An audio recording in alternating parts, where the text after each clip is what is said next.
Hello one welcome to radiant academy. मैं अमोल चिपे आप सभी का स्वागत करता हूं रेडिएंट एकेडमी के इस नए एडिटोरियल एनालिसिस में।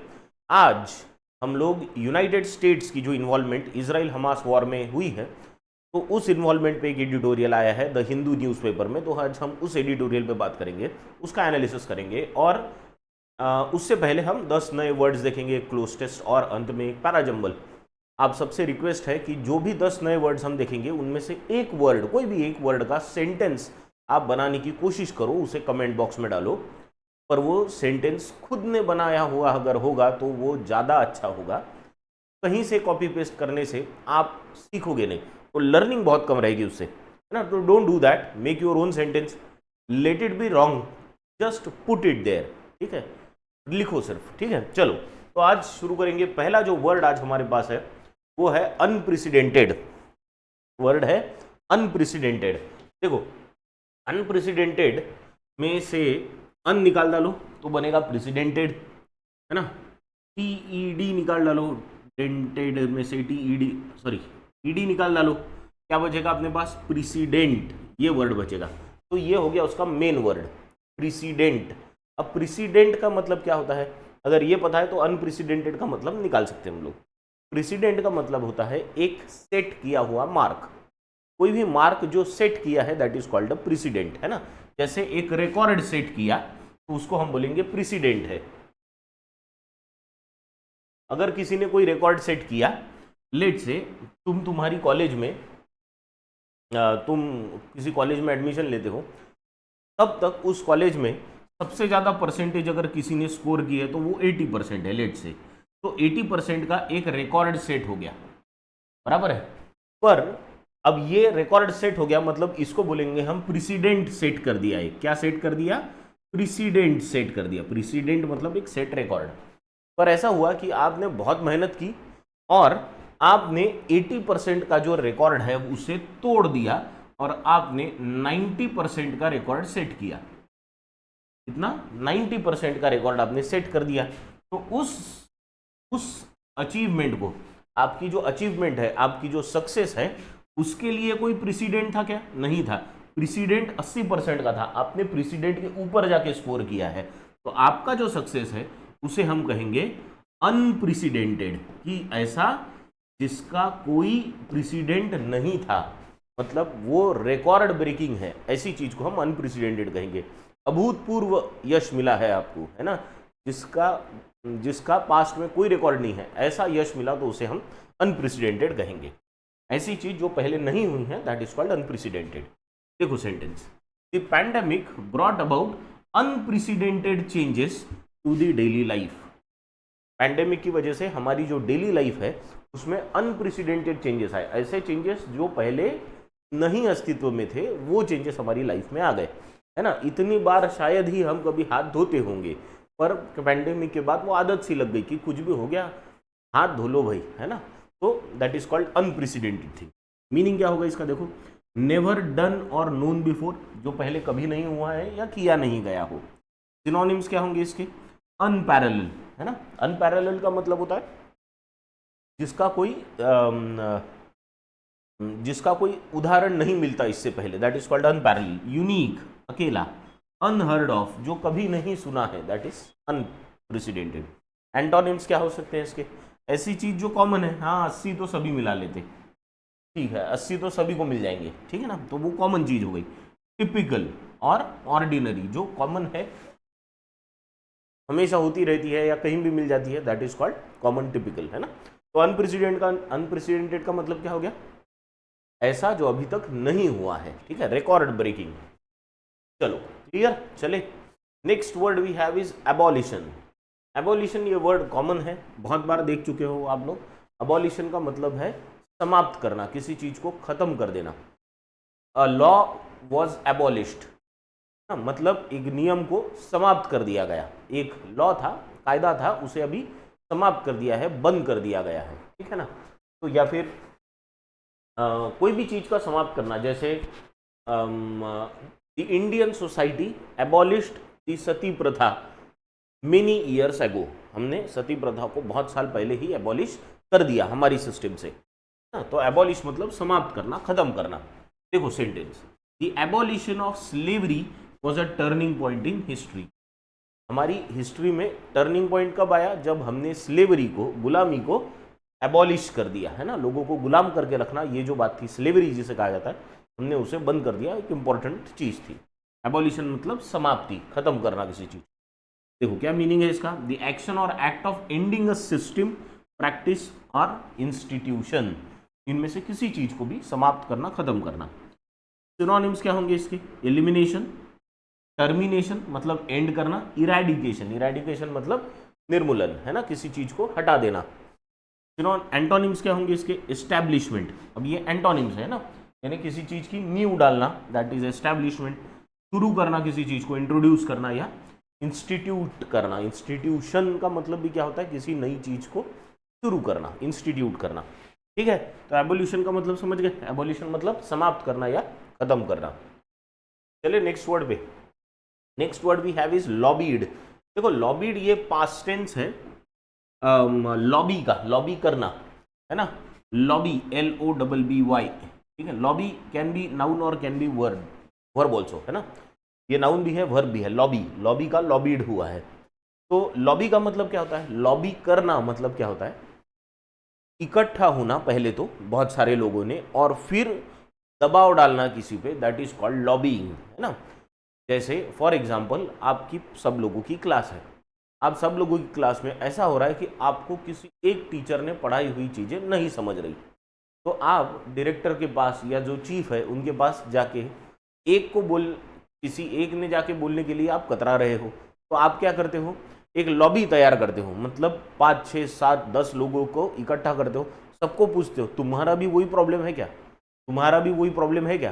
फिर अगर आपको ऐसे 8-10 लोग मिल जाए, फिर आप क्या करते हो? उनको सबको साथ में लेके जाके जो बड़े टीचर है, डायरेक्टर है, उनसे जाके मिलते हो और कहते हो सर उनका नहीं समझ रहा, देखो ना कुछ होता है तो।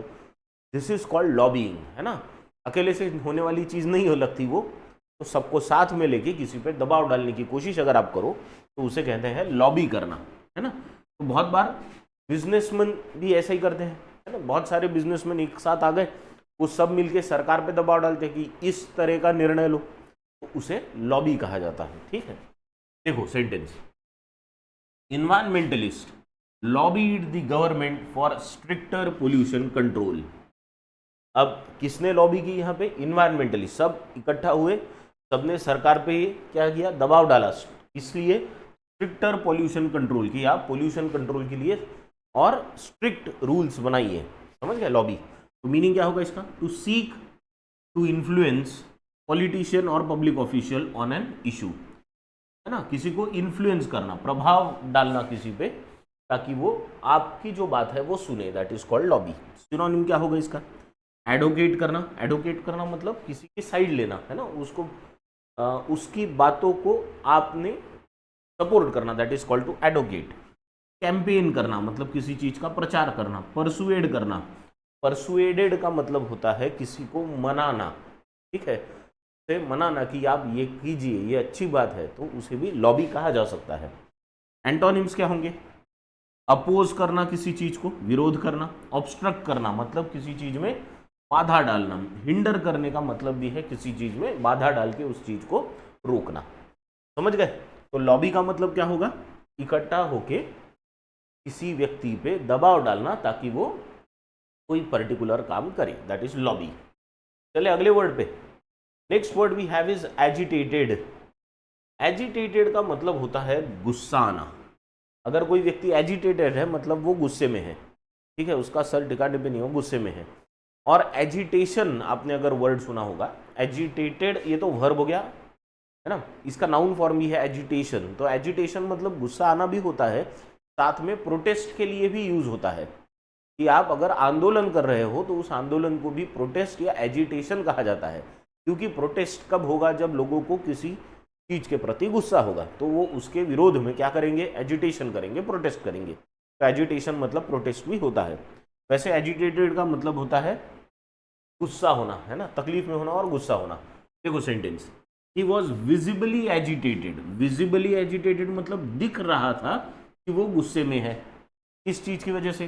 By the continuous delays in the meeting. कोई मीटिंग बुलाई और वो मीटिंग शुरू ही नहीं हो रही है, लेट होते जा रही है, लेट होती जा रही है, तो उसे दिख रहा था उसके चेहरे पे कि वो गुस्से में है, इस चीज़ से तकलीफ में है कि मीटिंग जल्दी नहीं हो रही है। देखो मीनिंग, फीलिंग और अपियरिंग ट्रबल्ड और नर्वस, टू स्टर और डिस्टर्ब ब्रिस्कली। किसी चीज़ को डिस्टर्ब करने के लिए भी हम एजिटेट कहते हैं। एक तो गुस्से में होना, ये तो वर्ड है ही। दूसरा और एक मीनिंग क्या है एजिटेट का, किसी चीज़ को बहुत जोर से ऐसे हिलाना, दैट इज कॉल्ड एजिटेट करना, है ना, मतलब ब्रिस्कली उसको डिस्टर्ब करना। सिनोनिम्स क्या होंगे इसके, डिस्टर्ब करना जो अभी एक मीनिंग बताया वो, अपसेट होना, नाराज होना, ये थोड़ा सा उसका टोन्ड डाउन किया हुआ मीनिंग है ना, अपसेट। ट्रबल्ड, ट्रबल्ड मतलब तकलीफ में होना किसी चीज से, और गुस्सा भी होना। एंटोनिम्स क्या होंगे इसके, शांत रहना एकदम, काम कंपोज्ड, काम कंपोज्ड दोनों साथ में आ गए। सीरीन, सीरीन का मतलब क्या होता है, सीरीन मतलब एकदम शांत वातावरण। अगर आप ये शहर से दूर कहीं शांत एरिया में जाते हो, जंगल है, तालाब के पास बैठे हो ना, जो वातावरण लगता है उसे सीरीन एटमॉस्फेयर है, शांति है यहाँ, है ना, सारी शोर गुल से दूर एक सीरीन एटमॉस्फेयर में आपको बैठा हुआ अच्छा लगेगा। ठीक है, तो एजिटेटेड मतलब क्या, गुस्सा होना। चले नेक्स्ट वर्ड पे, next word we have is aver. अरे मैं गलती से उधर डिफेंडेंट को बोल्ड कर दिया, इसको बोल्ड करना चाहिए था, एवर्ड। ठीक है, ये वर्ड है एवर। एवर का मतलब क्या होता है, एवर का मतलब होता है अपनी बात को जोर शोर से रखना, है ना, किसी चीज का दावा करना या जो भी कहा है उस पर बने रहना, दैट इज कॉल्ड एवर, है ना, या दावा करना किसी चीज का, दोनों मतलब हो सकता है। देखो sentence, the witness averred, averred मतलब उन्होंने दावा किया या बताया, क्या बताया, that she had seen the defendant at the scene of the crime. उसने ये दावा किया, क्या दावा किया, कि उसने डिफेंडेंट को, जो भी डिफेंडेंट था उसे उसने क्राइम सीन पे देखा था। तो ये विटनेस ने क्या किया, एवर किया है, एवर किया है मतलब उसने दावा किया है, कंफर्मेशन दिया है, बोला हाँ मैंने देखा था, पक्का देखा था। तो जो कहा है उस पर वो बनी है और उसने ये असर्टिवली कहा है। तो दावा करना इज बेसिकली एवर। मीनिंग देखो क्या होगा, टू स्टेट और assert to be the case. To state यानी कहना और जोर शोर से कहना, पक्का पक्के से कहना, असर्टिवली कहना। सिनोनिम्स क्या होंगे इसके, डिक्लेयर कर देना, आई हैव डिक्लेयर्ड दिस, है ना, अफर्म करना, you stand firm with what you have said, affirm करना, उसे पॉजिटिवली करना, या असर्ट करना, अपनी बात को पुश करना या उसे ताकत से कहना, जोर शोर से कहना, असर्ट करना। एंटोनिम्स क्या होंगे इसे, डिनाई कर देना, नहीं किया भाई, पता ही नहीं अपने को कुछ, डिनाई कर देना। रिफ्यूट करना या डिसअप्रूव करना। रिफ्यूट करना का मतलब क्या होता है, किसी ने कुछ बोला कि तुमने तो ये कहा था, बोल रहे नहीं मैंने तो नहीं कहा था, दैट इज कॉल्ड रिफ्यूट करना, है ना। तो निगेट कर देना किसी ने कही हुई चीज को, उसे कहते हैं रिफ्यूट करना, रिजेक्ट कर देना कि what you have said is wrong. ठीक, डिसअप्रूव तो आपको पता है, ठीक है, अप्रूव का एंटोनिम। तो एवर का मतलब क्या होगा फिर, एवर मतलब, एवर का मतलब क्या हो गया, एवर मतलब टू स्टेट समथिंग, किसी चीज का दावा करना। चले नेक्स्ट वर्ड पे, नेक्स्ट वर्ड इज पैसिविज्म। पैसिफिज्म, देखो एक वर्ड होता है एक्टिविज्म। एक्टिविज्म में क्या होता है, लोग एक्टिव होते हैं और लोगों को अपने साथ जोड़ते हैं, मतलब वो लोगों को उकसाते हैं कि आओ मेरे साथ जुड़ो, कुछ एक्शन करेंगे, दैट इज कॉल्ड एक्टिविज्म। पैसिफिज्म क्या होता है, हमारे यहाँ बहुत कॉमन वर्ड है पैसिमिज्म, पैसिविज्म नहीं, पैसिफिज्म सॉरी। तो पैसिफिज्म में क्या होता है, लोगों को शांत किया जाता है, देखो दंगा मत भड़काओ, शांत हो जाओ, कुछ नहीं हुआ है, शांत रहो जरा, थोड़ी देर शांत रहोगे तो मैटर सॉर्ट आउट हो जाएगा, इसे कहते हैं पैसिविज्म, मतलब शांतिवाद, है ना। तो लोगों में शांति फैलाना, दैट इज कॉल्ड पैसिमिज्म। हमारे यहाँ पे नहीं, स्कूल में कुछ बच्चे होते थे जिनको अगर टीचर्स ने बोल दिया जाओ ये काम करना है, वो भी जोर शोर से सब काम में लग जाते थे, तो वो एक्टिविज्म करते थे। और कुछ लोग होते थे, छोड़ना यार, इसलिए हमको बुला देगा स्कूल में, अपने से काम कराएंगे क्या अभी स्कूल में, ये जो एटीट्यूड है ये पैसिफिज्म वाला है, कुछ नहीं करने का, शांति से बैठे रहो, दैट इज कॉल्ड पैसिफिज्म, है ना। तो पैसिफिज्म का मतलब होता है शांतिवाद, ठीक है, या कुछ नहीं करना, दैट इज पैसिफिज्म। देखो sentence, his pacifism made him target of ridicule during times of war. War के टाइम पे उसका जो पैसिफिज्म था, मतलब इधर वॉर चल रहा है और वो शांति का प्रस्ताव लेके जा रहा है बार बार, तो इसकी वजह से उसे रिडिक्यूल किया गया। रिडिक्यूल किया गया मतलब क्या किया गया? रिडिक्यूल, और एक वर्ड आ गया वो सेंटेंस में, रिडिक्यूल करना मतलब किसी का उपहास करना, है ना। किसी को बोला अरे क्या यार वॉर के टाइम पे तुम शांति का प्रस्ताव लेके आ रहे हो, गलत बात है। किसी को उपहास करना किसी का, that is called to ridicule, right, during times of war. तो जंग के समय में अगर कोई व्यक्ति शांति का प्रस्ताव लेके आता तो अच्छी बात है, एक्चुअली वॉर शांत हो जाएगा, लोगों की जानें बचेंगी। पर उसे क्या किया गया? उसे उपहास किया गया, है ना, उसे रिडिक्यूल किया गया। देखो मीनिंग क्या होगा इसका। The belief that war and violence are unjustifiable, कि वॉर होना ही नहीं चाहिए, वॉर वायलेंस होना ही नहीं चाहिए। पैसिफिज्म मतलब अहिंसा, बेस्ट ऑप्शन, सबसे बढ़िया वर्ड अहिंसात्मक, दैट इज पैसिफिज्म। सिनोनिम्स क्या होंगे? Non violence, peace advocacy, peace advocacy मतलब शांति का क्या, शांति की वकालत करना, है ना, peace advocacy. Anti war stance, यानी अपनी साइड ऐसी कि वॉर नहीं होना चाहिए, that is called anti war stance. Antonyms क्या होंगे इसके? मिलिटरिज्म, है ना, मिलिटरिज्म का मतलब एग्रेसिवली, है ना, वॉर करो, सीधा सीधा मिलिट्री आपके पास ताकत का इस्तेमाल करो। एग्रेशन या बिलिजरेंस, अब ये दोनों वर्ड हम पिछले 2 क्लास से कंटिन्यूअसली देख रहे हैं। बिलिजरेंस मतलब आक्रामकता, एग्रेशन मतलब भी आक्रामक होना, ठीक है। तो पैसिफिज्म का मतलब समझ गए, पैसिफिज्म मतलब शांतिवाद या अहिंसा, क्लियर। चले अगले वर्ड पे। Next word we have is arsenal. Arsenal, arsenal का मतलब क्या होता है? आर्सेनल वैसे एक फुटबॉल टीम का नाम है ना, फुटबॉल क्लब का भी नाम है, पर आर्सेनल का मतलब क्या होता है? हथियारों का भंडार। अगर आपके पास हथियारों का भंडार है या हथियारों का जखीरा है तो उसे हम आर्सेनल कहेंगे। देखो sentence, the country built up it's Arsenal in preparation for potential conflicts, कि आगे जाके कॉन्फ्लिक्ट्स हो सकता है, पोटेंशियल कॉन्फ्लिक्ट्स हो सकता है, उसकी तैयारी के लिए, मतलब उसकी प्रिपरेशन के लिए कंट्री ने क्या तैयार किया? आर्सेनल बनाया। आर्सेनल बनाया मतलब हथियारों का भंडार बनाया, ठीक है। देखो मीनिंग इसका, a collection of weapons and military equipment stored bye a country, person और अ ग्रुप, किसी के भी द्वारा हथियारों का भंडार रखना, that is called Arsenal. Synonyms क्या होंगे इसके? आर्मरी, जहाँ पे बहुत सारे वेपन्स रखे जाते हैं, आर्म्स रखे जाते हैं, that is armoury. Store house या cache, cache is also store house of your weapons, it is also called cache. वैसे आपका फोन में भी कैशे होता है ना, आप कैशे को क्लियर करते हो, कैशे मेमोरी होती है, कैशे मेमोरी, यानी यहाँ पे टेम्पररी कुछ तो भी स्टोर होता है, that is called cache memory. तो वो कैशे उधर से ही आया है, स्टोर हाउस से। एंटोनिम्स क्या होंगे इसके? डिसआर्मामेंट, ये वर्ड हमने कल देखा था। डिसआर्मामेंट मतलब नोबेल पीस प्राइज वाला जो हमने एडिटोरियल देखा था, उसमें देखा था डिसआर्मामेंट मतलब आर्म्स को यूज करना बंद कर दो, that is called डिसआर्मामेंट। Demilitarisation, militarisation मतलब मिलिट्री का इस्तेमाल करना, डीमिलिटराइजेशन का मतलब मिलिट्री का यूज ना करना, समझ गए। आर्सेनल मतलब हथियारों का भंडार, हथियारों का जखीरा। चलो next word we have is sabre rattling या सेबर रैटलिंग। सेबर रैटलिंग का मतलब होता है आपके पास जो मिलिट्री की ताकत है उसे दिखाना, है ना, मिलिट्री की ताकत का को दिखा के, आपकी जो शक्ति है उसे दिखा के किसी पे दबाव डालना, that is called sabre rattling, है ना।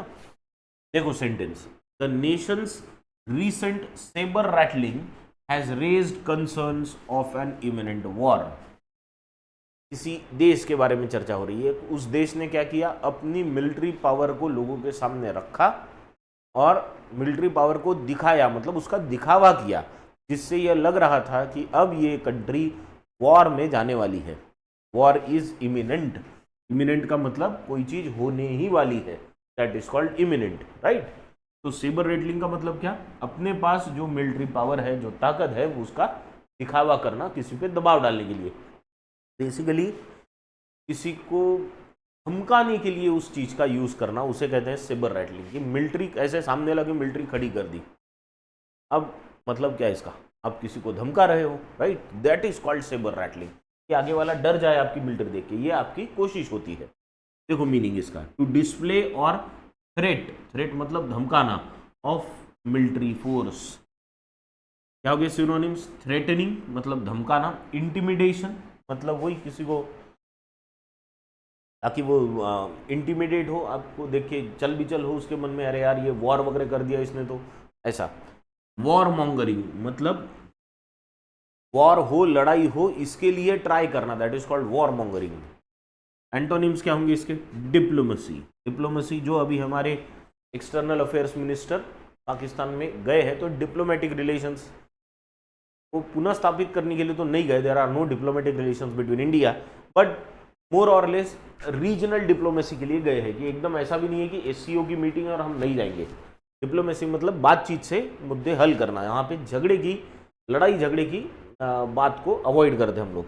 पीस मेकिंग शांति लाना, या निगोशिएट करना, निगोशिएशंस मतलब चर्चा करना, ठीक है। तो diplomacy is antonym of sabre rattling. Sabre rattling मतलब किसी को अपनी ताकत दिखा के धमकाना, डराना, that is called sabre rattling. चले नेक्स्ट वर्ड पे। Next word we have is vitiated. Vitiated का मतलब होता है किसी चीज को खराब करना, मतलब एक अच्छी सिस्टम शुरू है लेकिन उस सिस्टम को भ्रष्ट कर दिया, खराब कर दिया, है ना, उसकी क्वालिटी एकदम बर्बाद कर दिया किसी चीज को, दैट इज कॉल्ड विशिएटेड। देखो sentence, his reputation was vitiated by the scandal that followed. जो स्कैंडल आया उससे क्या हुआ, उसकी जो इमेज थी, कोई भी व्यक्ति है उसकी इमेज विशिएटेड हो गई, यानी विशिएट हो गई। तो विशिएटेड मतलब खराब हो गई, भ्रष्ट हो गई, है ना, इररिपेरेबल डैमेज हो गया, उसको डैमेज हो गई वो। मीनिंग क्या होगा? देखो, स्पॉइल करना किसी चीज को, इंपेयर द क्वालिटी और एफिशिएंसी ऑफ समथिंग, उसकी क्वालिटी खराब कर देना। सिनोनिम्स क्या होंगे इसके? करप्ट करना मतलब भ्रष्ट कर देना, इंपेयर करना मतलब क्वालिटी को खराब करना, रूइन करना, रूइन करने का मतलब होता है बर्बाद कर देना। एंटोनिम्स, स्ट्रेंथन करना मतलब ताकत बढ़ाना, इंप्रूव या रिस्टोर, ये तीनों मतलब आपको पता है, ठीक है। तो विशिएटेड का मतलब क्या? किसी चीज को भ्रष्ट करना या खराब कर देना। चले अगले वर्ड पे। Next and the last word we have for today is genocide. ये वर्ड क्या है? जीनोसाइड। जीनोसाइड का मतलब होता है नरसंहार करना। नरसंहार मतलब क्या? नरसंहार मतलब बहुत बड़ी संख्या में किसी एक गुट के, किसी एक धर्म के, किसी एक जाति के लोगों को खत्म करना, दैट इज कॉल्ड जीनोसाइड, ठीक है। जैसे हम बहुत बार जर्मनी में हुए जीनोसाइड के बारे में बात करते हैं, है ना, होलोकॉस्ट कहते हैं उसको, कि नाजी जर्मनी के वक्त ज्यूज का वहाँ पे नरसंहार हुआ था, जीनोसाइड हुआ था। इवन हमारे भी यहाँ पे हुआ है ऐसा, ठीक है। तो सेंटेंस क्या बनेगा इसका? The dictator was accused of committing genocide, है ना। अभी वहां पे तो हिटलर ही डिक्टेटर था, तो उस पर क्या आरोप लगे कि उसने जीनोसाइड किया है, मतलब नरसंहार किया है, एक पर्टिकुलर गुट को, एक पर्टिकुलर धर्म को, जात को टारगेट करके उनका कत्ल किया है बड़ी संख्या में, of against a minority population. फिर वो क्योंकि पॉपुलेशन कम थी उनकी, माइनॉरिटी उसमें। मीनिंग क्या होगा? The deliberate killing of a large group of people, specially those of a particular ethnic group और नेशन। किसी एक एथनिक ग्रुप से हो, एथनिक ग्रुप से मतलब एक गुट के हो, चाहे फिर वो एक धर्म के हो, एक जाति के हो, एक रेस के हो, ऐसे जो, तो उनका एक गुट होता है, तो उन गुट, पूरे एक गुट के बहुत सारे लोगों को टारगेट करके किल करना बोले तो जीनोसाइड। सिनोनिम्स क्या होंगे इसके? मैसेकर। मैसेकर मतलब फिर से वही नरसंहार, बहुत बुरी तरह से सब लोगों को एक साथ खत्म करना, that is massacre. Ethnic cleansing. Ethnic cleansing मतलब एक प्रकार के लोगों को किसी एरिया से निकाल बाहर करना, that is called ethnic cleansing, ठीक है। स्लॉटर। स्लॉटर का मतलब तो बस काटना होता है, स्लॉटर करना मतलब काटना। स्लॉटर हाउस मतलब कत्ल खाना जो होता है ना, उसे कहते हैं स्लॉटर हाउस, जहाँ पे जानवरों का कत्ल किया जाता है। कत्ल मतलब उसको क्या कहते हैं? कत्ल ही बोलते हैं ना, जानवरों का कत्ल किया जाता है, वो स्लॉटर हाउस, ठीक है। एंटोनिम्स क्या होंगे इसके? प्रोटेक्शन, है ना, एंटोनिम्स की बात कर रहे हैं अभी। लोगों को प्रोटेक्ट करना है ना, प्रिजर्वेशन संभाल के रखना या सेफ गार्डिंग अगेन प्रोटेक्शन। ठीक है, तो जीनोसाइड का मतलब क्या होगा फिर, नरसंहार करना। ठीक है, क्लियर। चलो नाउ ये जो 10 वर्ड्स हमने देखे, इनके बेसिस पे आपके लिए एक क्लोज टेस्ट है यहाँ पे, इसके आंसर्स आपको कमेंट सेक्शन में देने हैं। ठीक है, तो पहले इसका स्क्रीनशॉट ले लो क्लोज टेस्ट का।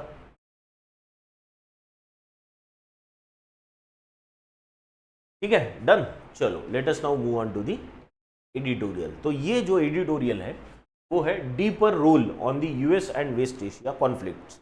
अभी वेस्ट एशिया में जो कॉन्फ्लिक्ट चल रहा है इजराइल और हमास के बीच में, इजराइल और साउथ लेबनान के एरिया में जो कौन सी ग्रुप है उसका नाम याद नहीं आ रहा मुझे, हाउदीज के साथ उधर यमन में जो वॉर चल रहा है वो, तो वेस्ट एशिया में बहुत कॉन्फ्लिक्ट है और उसमें यूएस का भी रोल आ गया है कुछ, तो भी तो उस पर एडिटोरियल है, तो उस पर बात करेंगे। पहले आप इसे पढ़ लो, फिर वी विल डिस्कस इट।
ठीक है, डन। चलो गुड। क्या है इसमें भी देखेंगे, deeper role on the US and West Asia conflicts. US और वेस्ट एशिया में जो कॉन्फ्लिक्ट्स है उसमें उस पर बात करेंगे अभी। The Biden administration's decision to send an advanced anti missile system to Israel and soldiers to operate it is the latest sign that the US is getting drawn into the unfolding conflict in West Asia। अभी अभी Biden administration ने क्या किया, Biden administration बोले तो United states के जो president है जो बाइडन, उनकी सरकार द्वारा अभी क्या किया गया है, एक एडवांस्ड एंटी मिसाइल सिस्टम भेजी गई है। किसको भेजी गई, इजराइल को। सिर्फ एंटी मिसाइल सिस्टम नहीं भेजी उन्होंने, वो एंटी मिसाइल सिस्टम को ऑपरेट करने वाले सोल्जर्स को भी साथ में भेजा है ना, and soldiers to operate it. इससे क्या पता चलता है हमें, what does it signify, it is a sign, latest sign है ये, कि जिससे पता चल रहा है कि US is being drawn in, US is getting drawn into मतलब यूएस अभी उसमें खींचा चला आ रहा है, जिसमें ये जो वेस्ट एशिया में कॉन्फ्लिक्ट चल रहा है उसमें। ठीक है, ever since the latest war here broke out after Hamas October 7 attack on Israel, the US had publicly maintained that it did not want a regional war। ये इस अभी जो लेटेस्ट वॉर ये चल रहा है इजराइल और हमास के बीच में, ये कब शुरू हुआ था, 7 अक्टूबर को। सब हमास ने क्या किया था, इजराइल पे अटैक किया था। अब ये इजराइल पे जो शुरुआत इसकी की वो हमास ने इजराइल पे अटैक करके की।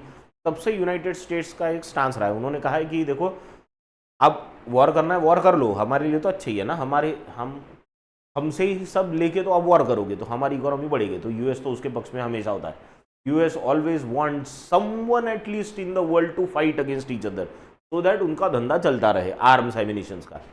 तो वो तो कह रहे थे ठीक है अब लड़ना है लड़ लो, लेकिन ये रीजनल वॉर नहीं होना चाहिए, मतलब एक दो से ज्यादा कंट्रीज जिसमें इन्वॉल्व ना हो, ये उनका प्रयास रहा है। The US president adopted a twin approach, इन्होंने एक ट्विन अप्रोच लिया है, दोनों साइड से चलने वाले। कौन सी दो साइड देखो, to give Israel a free hand in its war in Gaza, Israel को एक फ्री हैंड दो गाजा में, भाई गाजा में कितनी तबाही मचानी है तुमको मचाओ, ये एक चीज की उन्होंने। दूसरा, while spending America's diplomatic and military resources to prevent an escalation, और अपनी ताकत का, अपनी जो डिप्लोमेटिक और मिलिट्री रिसोर्सेस है, मिलिट्री के रिसोर्स भी यूज किए उन्होंने और डिप्लोमेटिक चैनल्स के द्वारा भी ये कोशिश की कि क्या ये एस्कलेशन ना हो, इसका इसे प्रिवेंट किया जाए। किसे? एस्कलेशन से। एस्कलेशन मतलब बढ़ना, यानी वॉर दो से ज्यादा कंट्रीज में फैलने से इसको बचाया है। जैसे ईरान ने इजराइल पे अटैक किया, लेकिन इजराइल ने अभी तक उसका जवाब नहीं दिया। क्यों नहीं दिया? शायद यूनाइटेड स्टेट्स ने प्रेशर बनाया होगा, देखो और अब इसे बढ़ाओ मत, जितना है उतना रहने दो, ठीक है, तुम वो गाजा में हमास के अगेंस्ट एक्ट करो, उधर लेबनान में जो हिजबुल्ला है, नाम याद नहीं आ रहा था, हिजबुल्ला के अगेंस्ट एक्ट करो, हाउदीज के यमन में जो हाउदीज है उनके अगेंस्ट हम भी एक्ट करेंगे, तुम भी एक्ट करो, लेकिन कंट्रीज को मत इन्वॉल्व करो ज्यादा। तो that is what US wanted. When Israel carried out a disastrous disproportionate war on Gaza, अब ये ऑथर लिख रहे हैं, क्या देख रहे, देखो, Israel carried out a disastrous and disproportionate war on Gaza, उन्होंने जो वॉर किया है गाजा में इजराइल ने, वो डिजास्ट्रस है और डिसप्रोपोर्शनेट है, मतलब एक ही साइड से पूरा किया गया है, ऐसा करना है। तो उधर से जो किया था वो क्या था पहले, है ना, ठीक है। तो फेसिंग एलिगेशंस ऑफ जीनोसाइड, और इससे नरसंहार के आरोप उन पे लग रहे हैं, किस पे? इजराइल पे, कि उन्होंने गाजा में नरसंहार किया है। आरोप लगाने वाले भी यही ऑथर्स होंगे, ऐसे ही ऑथर्स है सब। तो उन पे नरसंहार का आरोप लगा है कि आपने वहां पे बहुत सारे लोगों को वहां पे खत्म किया, मार डाला। Mister Biden sent secretary of state Antony J Blinken several times to the region to keep the American coalition intact, है ना। ये सब आरोप इजराइल पे लग रहे हैं, लेकिन फिर भी यूनाइटेड स्टेट्स ने क्या किया, उनके जो सेक्रेटरी है, कौन से? सेक्रेटरी ऑफ स्टेट जो है एंटनी ब्लिंकन, उनको भेजा है वो रीजन में, यानी सेंट्रल वेस्ट एशिया में कंटिन्यूसली उनकी बहुत सारी वहां पे मीटिंग्स हुई, ताकि उनका जो कोएलिशन है, कोएलिशन यानी इजराइल के साथ उनकी जो दोस्ती है वो बनी रहे, इंटैक्ट रहे, उसे कुछ धोखा ना हो। The US launched an air strike campaign against Yemen's Houthis, United States ने और इजराइल की मदद कैसे की?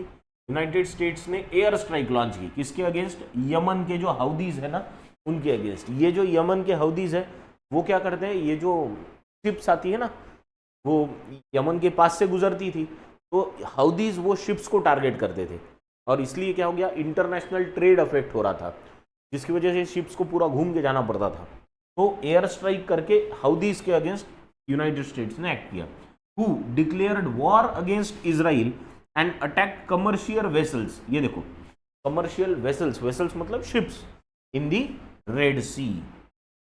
ये हाउदीज ने क्या किया था, हाउदीज के अगेंस्ट एयर स्ट्राइक क्यों की यूएस ने? क्योंकि हाउदीज क्या कर रहे थे, उन्होंने इजराइल के अगेंस्ट वॉर डिक्लेयर किया था कि आप गाजा में पैलेस्टाइन के अगेंस्ट वॉर कर रहे हो, हमास के अगेंस्ट वॉर कर रहे हो, तो हम आपके अगेंस्ट वॉर करेंगे, ऐसा हाउदीज ने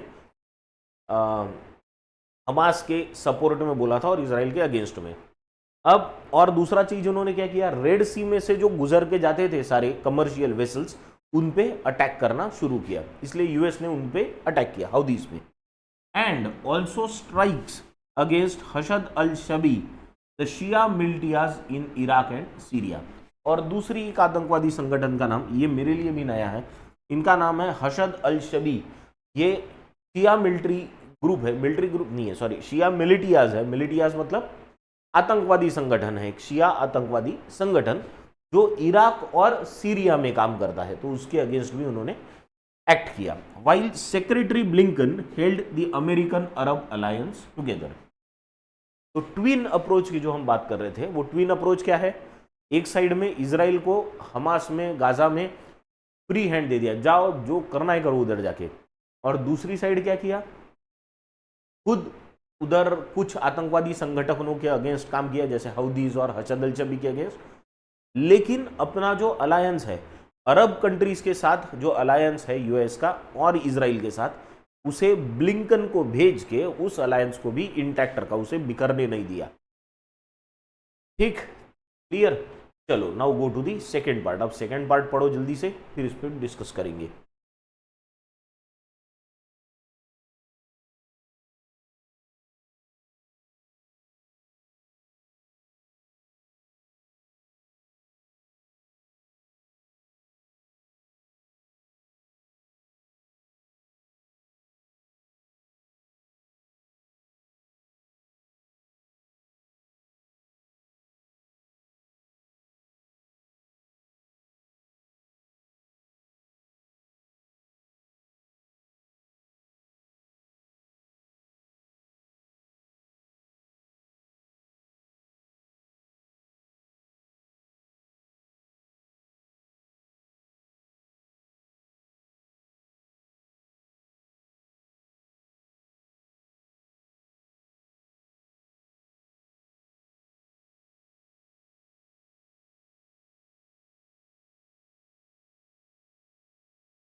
ठीक है, डन। चलो, क्या दिया है सेकेंड पार्ट ने? But what mister Biden did not do was to put meaningful pressure on Israel, which is now accused by UN investigation of having committed war crimes and crimes against humanity in Gaza. हाँ, अब author क्या कर रहा है? पर Biden ने क्या नहीं, ये ट्विन अप्रोच तो लिया बाइडन ने, लेकिन कौन सी चीज नहीं की? तो ऑथर का कहना है कि उन्होंने इजराइल पे ये प्रेशर नहीं बनाया कि तुम गाजा में जरा कंट्रोल करके अटैक करो, एकदम ऑल आउट अटैक पे मत जाओ, क्योंकि उससे क्या हुआ, यूनाइटेड नेशंस के इन्वेस्टिगेशन जब हुई तो उसमें इजराइल पे ये आरोप लगा है कि उन्होंने वहां पे वॉर क्राइम्स किए। मतलब वॉर करना, यूनाइटेड नेशन बोलता है वॉर करो लेकिन वॉर क्राइम मत करो, यानी वॉर में कोई क्राइम नहीं होना चाहिए, है ना, यानी महिलाओं और बच्चों के अगेंस्ट कोई एक्शन नहीं लेना चाहिए, लेकिन वो हुई, ऐसा उनका आरोप है। दूसरा, वॉर क्राइम अगेंस्ट ह्यूमैनिटी, यानी मानवता के अगेंस्ट वहां पे एक्शंस कुछ होनी नहीं चाहिए, तो वो भी की गई इजराइल द्वारा, ऐसा उन पे आरोप लगा। अब ऐसे आरोप यूनाइटेड नेशंस ने लगाने के वजह से क्या हुआ, इजराइल ने, जो यूनाइटेड नेशंस के चीफ है, उनको अपनी कंट्री में आने से ही मना कर दिया, बोले तुम अनाप शनाप कुछ भी आरोप लगा रहे हो, तुमको ग्राउंड रियलिटी नहीं पता, ऐसा इजराइल का कहना है। आपको दोनों साइड पता हो इसलिए दोनों बता रहा हूं मैं। चलो next, the brown universities costs of war project says that Biden administration has sent $17.9 billion in military assistance to Israel since October 2023। ये ब्राउन यूनिवर्सिटी है, वहां पे एक प्रोजेक्ट चल रहा है, तो वो प्रोजेक्ट के अंदर क्या करते हैं, जहां पे भी वॉर चल रहा है अपनी कंट्री का मतलब यूएस का, वहां पे वो कितना पैसा खर्चा कर रहे हैं उसका अंदाजा लगाते हैं। तो इन्होंने क्या अंदाजा लगाया कि यूनाइटेड स्टेट्स ने ऑलमोस्ट $17.9 बिलियन अक्टूबर 2023 से यानी पिछले साल से इस साल तक एक साल में 17 यानी ऑलमोस्ट $18 बिलियन इजराइल के लिए वॉर में खर्च किए हैं।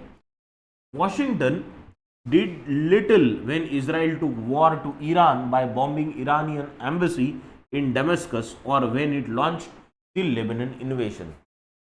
और ऑथर का और दूसरा दुख क्या है, ऑथर को यह भी बुरा लग रहा है कि इजराइल के अगेंस्ट यूनाइटेड स्टेट्स ने तब भी एक्शन नहीं ली जब इजराइल ने ईरान के अगेंस्ट एक्शन ली। ईरान के अगेंस्ट कैसे एक्शन ली, तो डेमेस्कस मतलब लेबनान की जो कैपिटल है वहां पे डेमेस्कस में ईरान की एम्बेसी थी, तो उस एम्बेसी को भी अटैक किया इजराइल ने। उस वक्त भी यूएस ने कुछ नहीं कहा। क्यों नहीं कहा, क्योंकि यूएस का खुद ईरान से नहीं पटता, वो कैसे कि इजराइल को कहेगा कि ऐसा मत करो। दूसरा, साउथ लेबनान में जहां पे हिजबुल्ला का गढ़ माना जाता है वहां पे भी इजराइल ने एंट्री ली और उसे इन्वेड किया मतलब उस एरिया को कैप्चर करने की कोशिश की।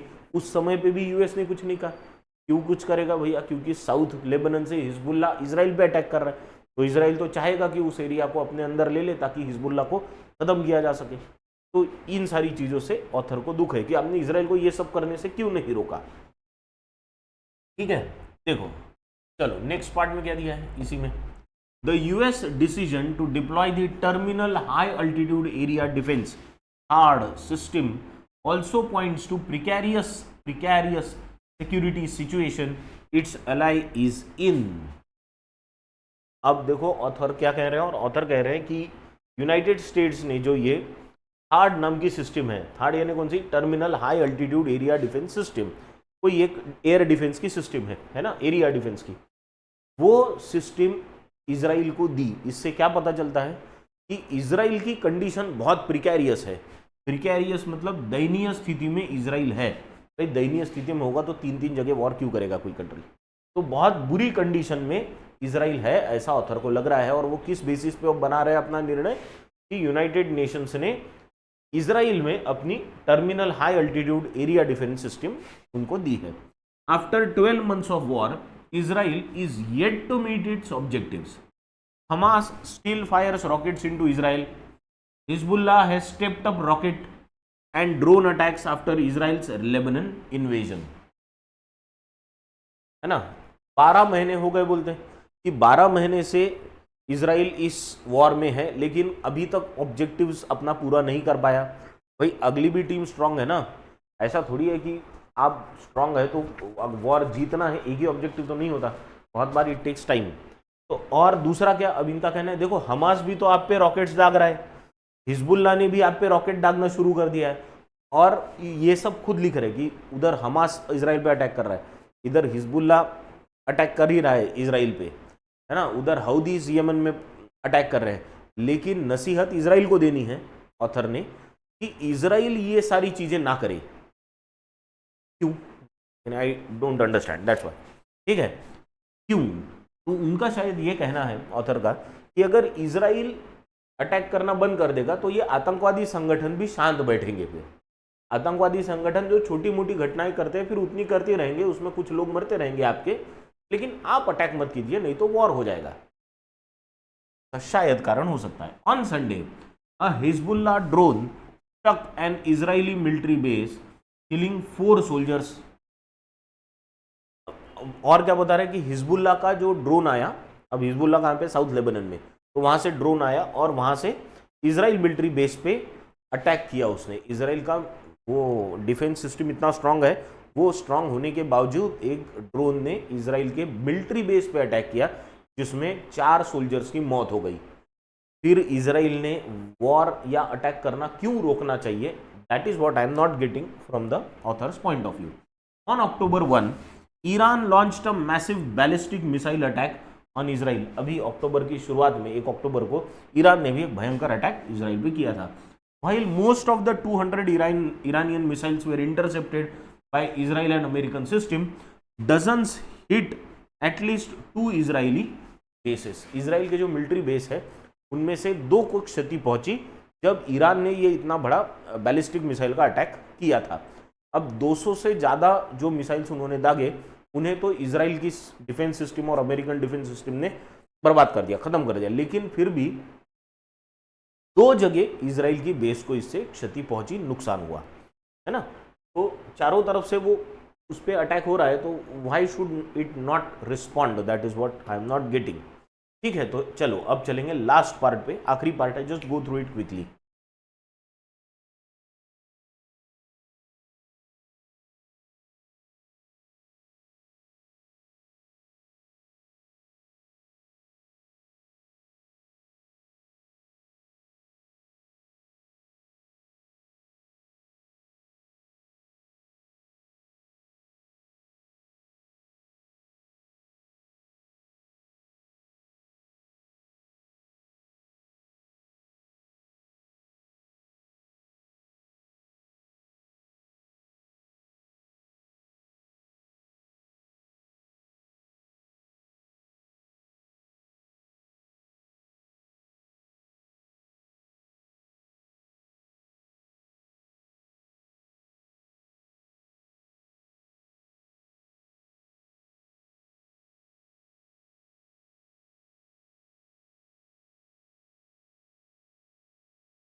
ठीक है, डन। चलो लास्ट पार्ट क्या देखेंगे, क्या है इसमें।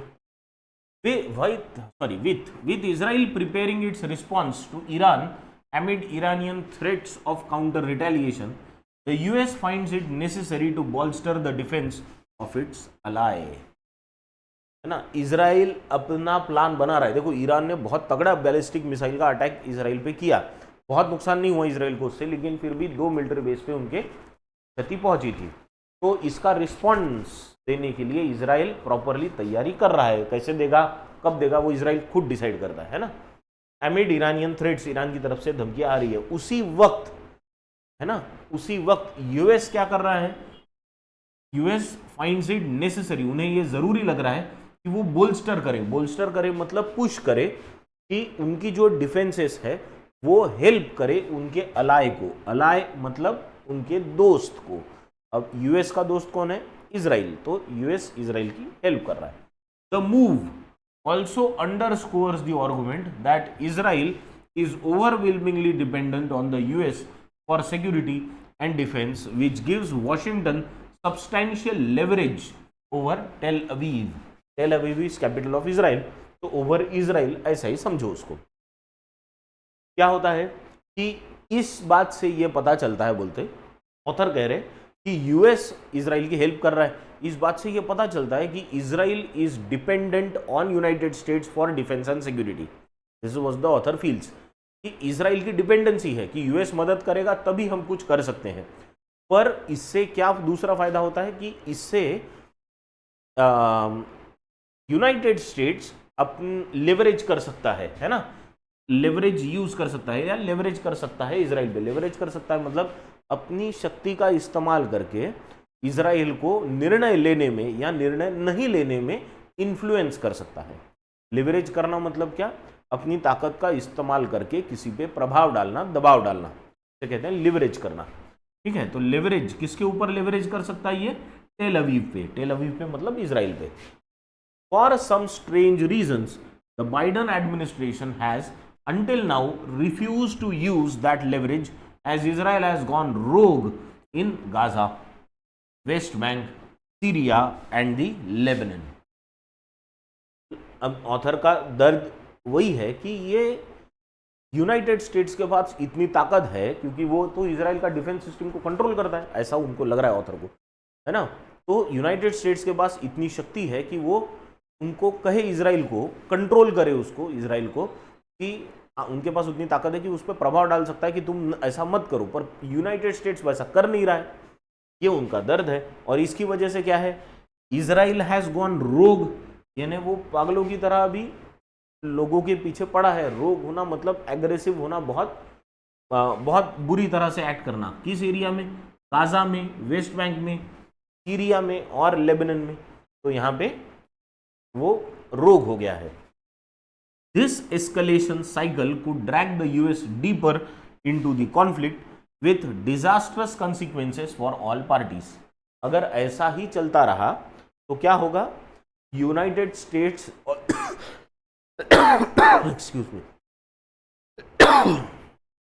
अगर ऐसा ही चलता रहा तो यूनाइटेड स्टेट्स और डीप इसमें खींचा चला जाएगा, है ना। और ये जो एस्केलेशन की साइकिल है, यानी जो ये चीजें बढ़ने की जो साइकिल है वो बढ़ती रहेगी, unless Washington reins in its closest ally. Reins in मतलब कंट्रोल करना, है ना। जब तक वॉशिंगटन उसके जो क्लोजेस्ट अलाई है, क्लोजेस्ट फ्रेंड है इजराइल, उसको जब तक वो रेन इन नहीं करता मतलब उसे कंट्रोल नहीं करता, तब तक ये चीजें चलती रहेगी, ऐसा ऑथर का कहना है। ठीक है, तो दिस इज द एडिटोरियल। अब इसके बेसिस पे कुछ क्वेश्चंस है आपके लिए। फर्स्ट क्वेश्चन है, what is the US twin approach in West Asia conflict. Twin approach की जो बात कर रहे थे हम लोग, वो क्या है यूनाइटेड स्टेट्स का। दूसरा क्वेश्चन है, what is Israel accused of bye UN investigations. United Nations ने जो इन्वेस्टिगेशंस की उसमें इजराइल पे क्या एक्यूजिशंस लगे हैं। तीसरा क्वेश्चन है, नियरली सेम मीनिंग का वर्ड आपको बताना है लेवरेज का। लेवरेज अभी हमने बात की, तो लेवरेज का नियरली सेम मीनिंग का वर्ड आपको बताना है। सॉरी,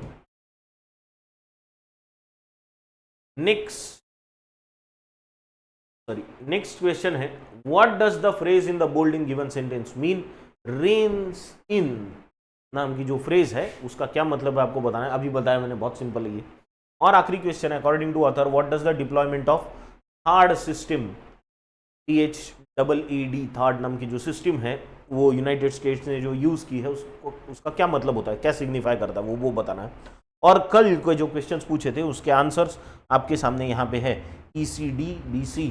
तो इन आंसर्स को आपने जो कल आंसर्स दिए होंगे उससे क्रॉस चेक कर लो। ठीक है, और फाइनली अब आपके लिए है एक पैराजंबल, इसका स्क्रीनशॉट ले लो जल्दी से। कल का जो पैराजंबल था उसका सीक्वेंस है CABDEF। इस पैराजंबल का करेक्ट सीक्वेंस या जो भी सीक्वेंस आपको अच्छा लगता है, जो आपका निकलता है सीक्वेंस, वो कमेंट बॉक्स में डालिए। कल जो आंसर आएगा उसके साथ उसको क्रॉस चेक कीजिए। ठीक है, तो आज यही रुकेंगे। एक इम्पॉर्टेंट इन्फॉर्मेशन आपको रेडिएंट एकेडमी की तरफ से बहुत जल्दी मिलने वाली है, तो be ready for that important information also. तो आज यही रुकेंगे। Thank you very much.